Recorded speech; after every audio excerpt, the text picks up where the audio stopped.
spent about a third of your life working on this mission. What are you feeling now? It's a pretty amazing emotional state. When you get to a point like this in your career, an event that you've worked for, in my case, over 16 years to get here, you kind of think back to all the people who have helped you. OSIRIS-REx is 3 missions in one to make that kind of exploration cost-effectively for not much more than the price of a blockbuster movie. As OSIRIS-REx was actually out in space and began making its approach closer and closer to the asteroid, it used its suite of onboard camera instruments to actually image the surface in increasing detail. Bennu grew in detail from just a few tiny pixels on our screen to this super high-resolution world littered with giant rugged boulders. Bennu is a totally different creature. It really looks like a pile of rubble. There were obviously a lot of firsts in this mission, and there was a time when you said, a lot of what ifs, basically. What if we could actually send a spacecraft to an asteroid? What if we really could bring back a sample of the solar system from billions of years ago?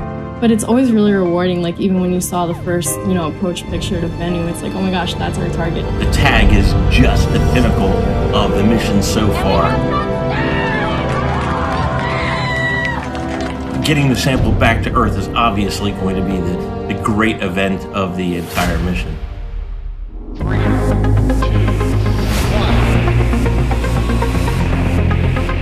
Liftoff. OSIRIS-REx.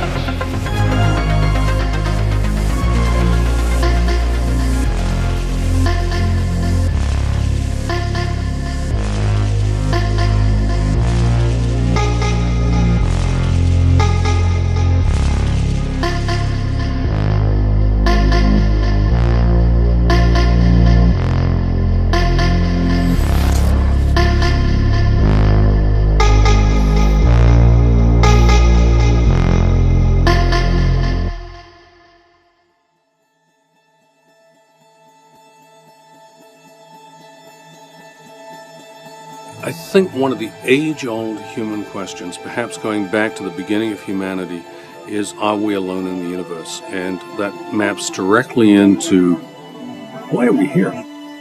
We want to understand the origin of the Earth, the origin of the Moon, the other terrestrial planets, but the earliest histories of those bodies is wiped out. We had the late heavy bombardment 500 million years after solar system evolution, and that's what dominates the surface of the Moon. The Earth is a very active geologic body. You've got volcanoes, you've got earthquakes, you've got the hydrologic cycle. It's reworked the surface many, many times, and we worked very hard even to go back 3 billion years to understand what happened in that period of our planet's history.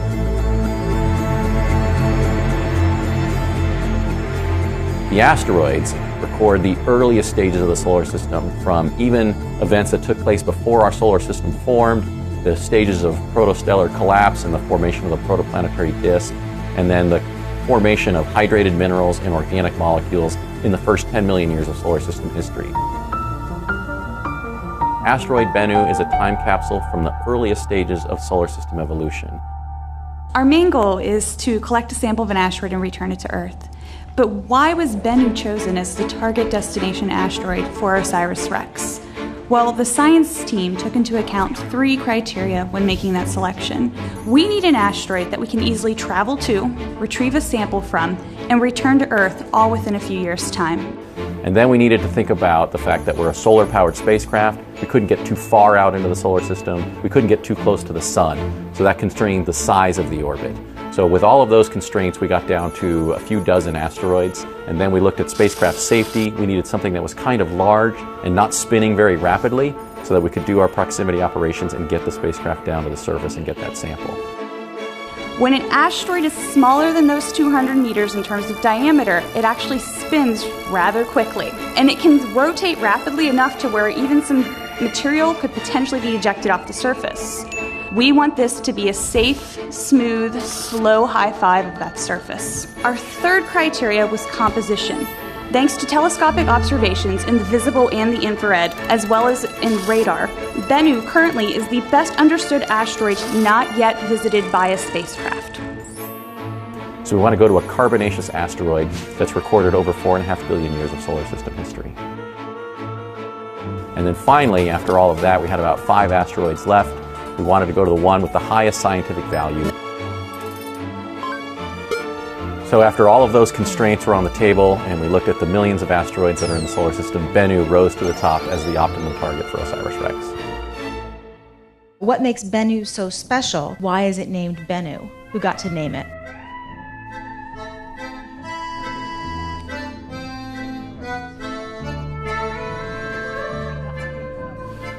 Oh, hey, Carl, how's it going? Hey! Okay, how you doing? And after we selected it as the target of our mission, we worked to run an international naming contest. We received over 8,000 entries. Many of them were awesome asteroid names. I couldn't believe there weren't asteroids already named some of the submissions that we got. We chose Bennu because it ties into the Osiris. It's an Egyptian heron that's related to our theme on the mission.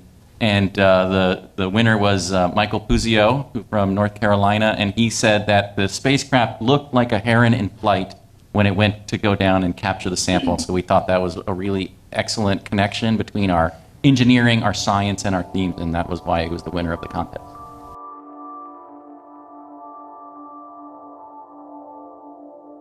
What I personally am most excited about for the OSIRIS-REx mission will be the first images that we get when approaching Bennu. So right now we have a sense of what Bennu looks like and what its shape is from ground-based assets like Arecibo and the Goldstone radars. But we won't know what the shape is completely, we won't have a perfect sense of it until we actually encounter Bennu and get images that reveal what it looks like as a world.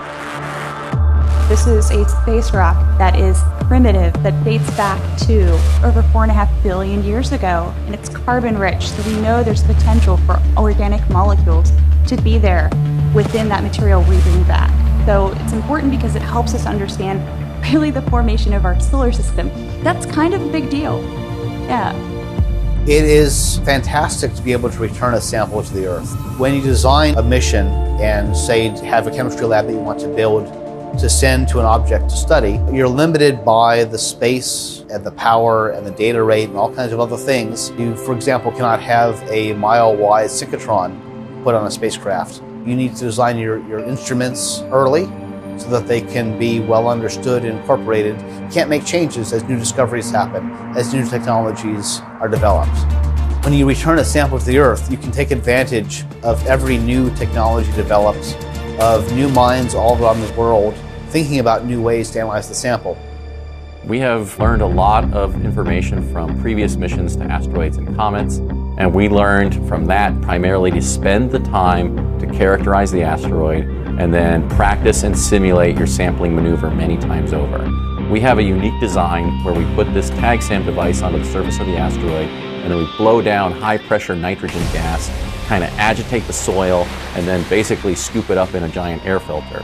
That whole process takes 5 seconds, so it's kind of get in, get the sample, and get out of there. This actually started as a contest where we wanted to know what is the best way to actually bring back a sample, and it turns out that somebody used a solo cup and an air compressor in their driveway, and that's what actually started the TAG-SAM technology. It's a reverse vacuum. Our design is to bounce off the surface of the asteroid. In fact, we've got a spring in the forearm of our tag SAM device, which is acting literally like a pogo stick to push us off the surface of the asteroid after we make that initial contact.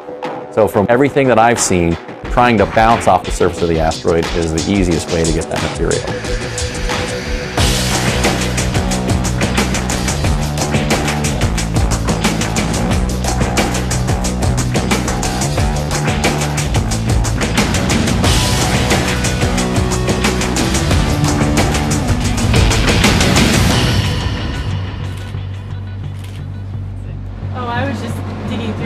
How many of the larger rocks reflected? Large ones? Mostly the smaller aggregate dust particles reflected. So what's behind me here is the asteroid wall. It is 50 feet tall and was used for testing of OSIRIS-REx. It is representative of what we think the surface of Bennu looks like. It is also painted to be 3% reflective, which is what we believe the reflectivity is on Bennu. So being involved in the OSIRIS mission is really awesome. It is giving me the opportunity to do something that I would like to do as a career, which is do spacecraft instrumentation. The student team is going to be, several engineering students and software students building some component of a spacecraft. Of all the missions I've worked on, OSIRIS-REx has a really unique relationship with our science teams in development. Traditionally, as the engineering side of the spacecraft, we build the spacecraft in order to sort of serve the science teams in this mission. But in this case, for us, the engineering and the science is much more intertwined than normal. The scientists are needed for all of the information from their science instruments on the spacecraft, as well as all their analysis pre-launch, is what enables us to direct the spacecraft, guide it, and land safely on the surface. And so without the science input, we can't accomplish our engineering goals either. We started formal assembly and test operations in March of 2015. We did that in a clean room because it's so important for us to maintain the pristine nature of the samples. So we had extra controls that were required for us on this mission that we haven't had in the past. We then tested the spacecraft through a series of environments that mimic what it sees from the time that the rocket launches all the way until the sample lands safely in the desert in 2023. We tested it over temperature, we tested it over pressure, vacuum, no vacuum. We tested it in vibration environments, and we tested it through the acoustic environment that it sees during the launch environment. It really took a whole team of people in order to make sure that the efforts were successful.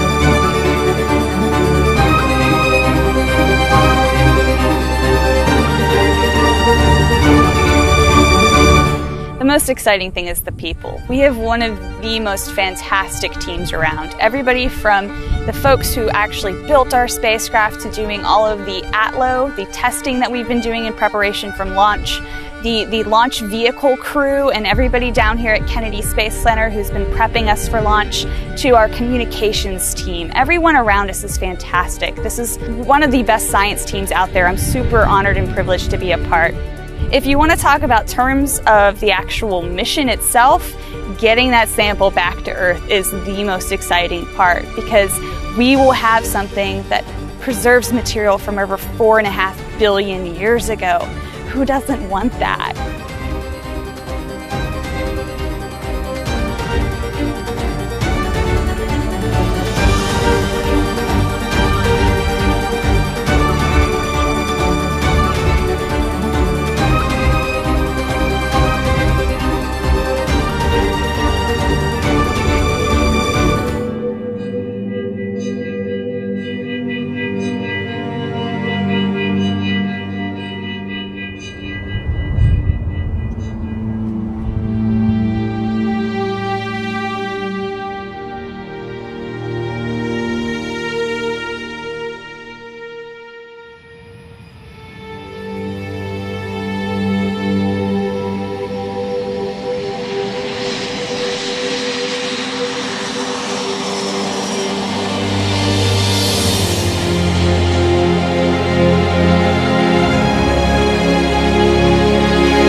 Methodical, careful process.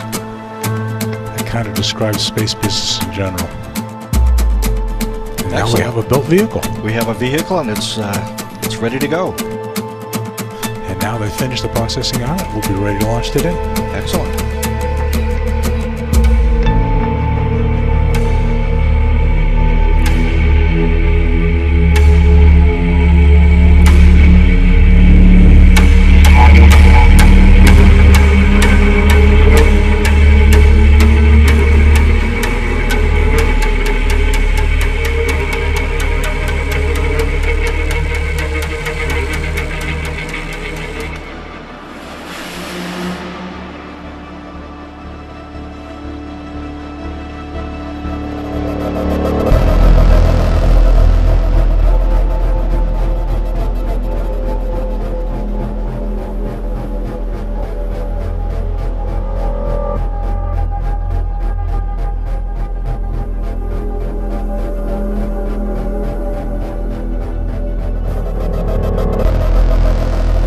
Spacecraft safely delivered out to the vertical integration facility, and then it was hoisted atop the Atlas Centaur rocket. It was.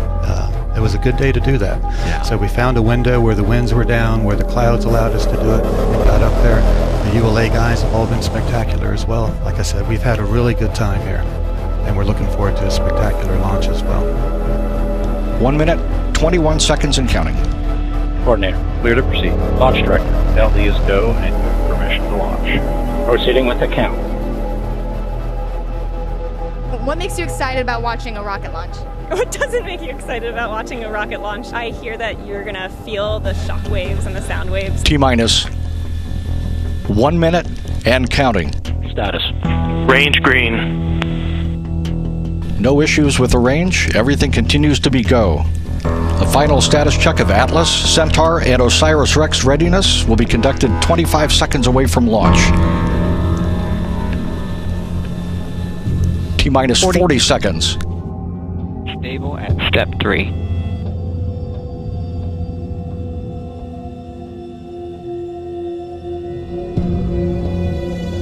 $28. $25. Status check. Go Atlas. Go Centaur. Go OSIRIS-REx. Everyone is go. Standing by for launch.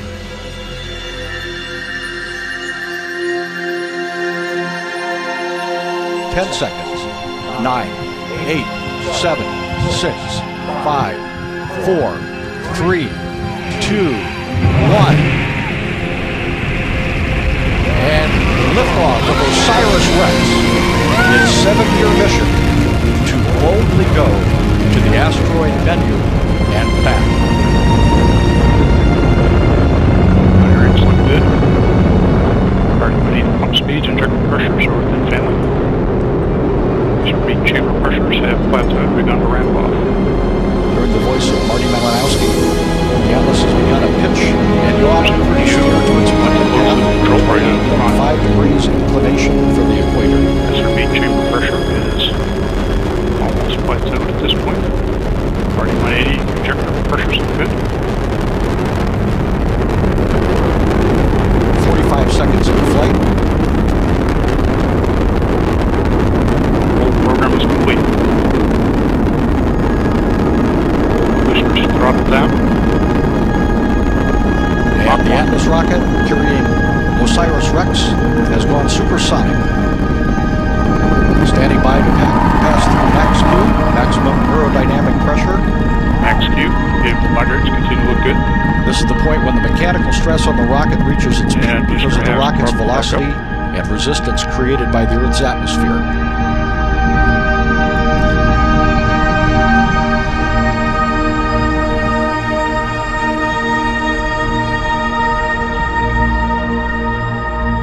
Signatures look good. Current altitude is 14 miles. Downrange distance is 9 miles. Current velocity 2,488 miles per hour. Range track shows vehicle progressing down the middle of the range. And you see the solid rocket booster jettison. Separation looks good.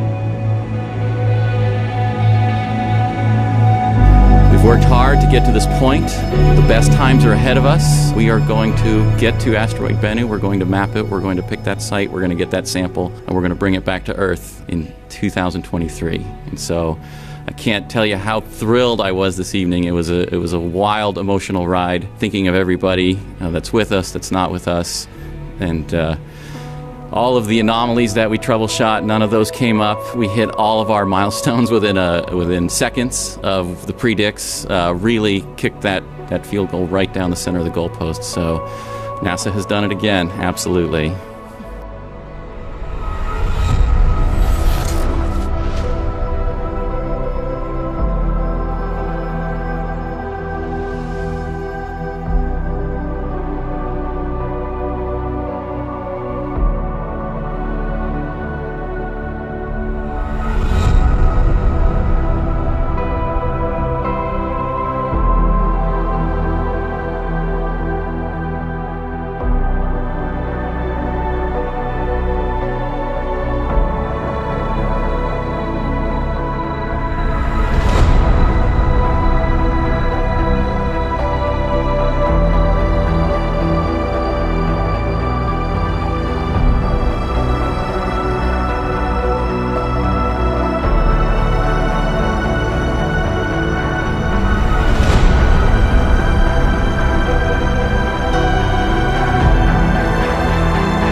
As we started to approach Bennu from a distance and it started to fill up the camera field of view, it looked exactly like we thought it would, with a few boulders sticking out. But as we got closer, we expected to see a very sandy surface with maybe a few boulders here and there. And what we saw is very little sand. And we saw these mountains, we saw boulders, we saw rocks, and we saw very few areas that had this sandy surface that we were expecting and what we had designed to.